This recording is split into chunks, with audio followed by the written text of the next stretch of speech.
અમે મૂર્તિની પૂજા કરીએ છીએ એટલે તમે મૂર્તિ તોડી નાખી. અમે મંદિરોમાં પૂજા કરીએ છીએ એટલે તમે મંદિર તોડી નાખ્યા. પણ તમે ભૂલી ગયા કે અમે સૂર્યની પૂજા કરીએ છીએ.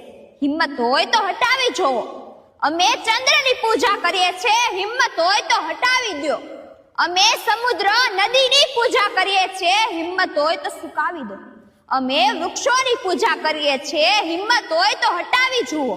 અમે પર્વતોની પૂજા કરીએ છીએ, હિંમત હોય તો હલાવી જુઓ. તમે ભૂલી ગયા કે અમે અગ્નિની પૂજા કરીએ છીએ, હિંમત હોય તો તમારા જ ઘરનો ચૂલો તમારા જ હાથે ઠારી નાખો. સનાતનનો મતલબ સમજો છો? જે આદિ અનંત છે, જે વર્તમાન અને ભવિષ્ય છે, જે પુરાતન્ય છે, એટલે જ સનાતન વિકસ્યો છે. હિંમત હોય તો તમારા નામની પાછળથી તમારા બાપનું નામ હટાવી જુઓ.